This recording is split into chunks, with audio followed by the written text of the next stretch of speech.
ازيكم؟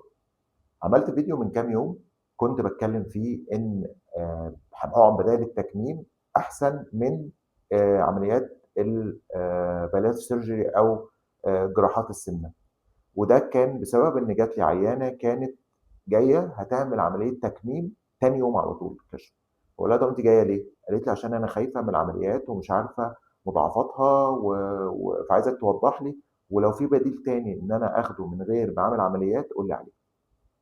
قُلت لها: "ببساطة عمليات تكميم بتعمل 1، 2، 3، 4، 5 كمضاعفات." فقالت لي: "دكتور العملية ما قاليش الكلام." قُلت لها: "Ethically المفروض الدكتور يقول لِك المضاعفات المحتملة اللي ممكن تحصل عشان نقدر نovercome ليها أو ن نحاول نعمل إجراءات معيّنة بحيث إن الموضوع ده ما يحصلش، ولو حصل نقدر نواجهها بشكل كويس."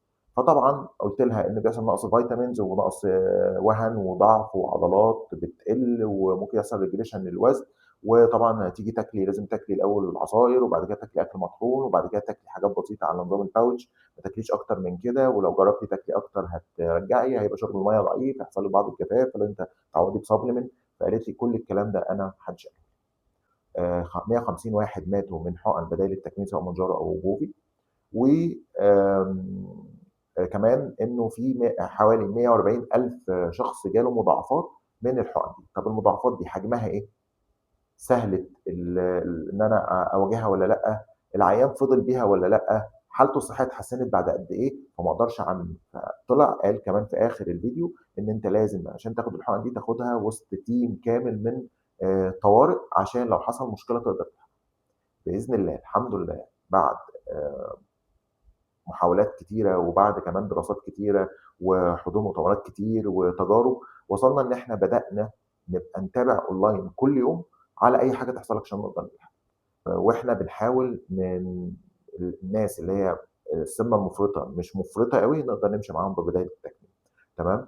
ف يعني كل دكتور بيسوّق لشغله بشكل معيّن، بيعمل تسويق لشغله بشكل معيّن، فإحنا بنحاول نعمل كده بما يرضي الله وبطريقة كويسة.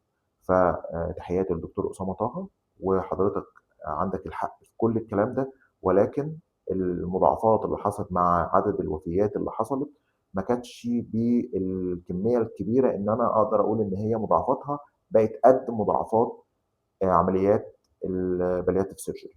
ف تحياتي لحضرتك، وفعليًا عندنا بدايل كعمليات تكميم للmorbid obesity وحقن بدائل التكميم لحالته تسمح بعد التحاليل وبعد الرجوع للطبيب المختص. أنا محمد غلاب استشاري التغذية العلاجية، لأي سؤال خاص بحقن بدائل التكميم زي المونجارو والوجوبي اكتبوا لنا في الكومنتات، وأي حد عايز يتابع أونلاين يكتب لي أونلاين في الكومنتات وأنا هاتابع معاه وهندرس له ونقول له كل التفاصيل، وأشوفكم على خير.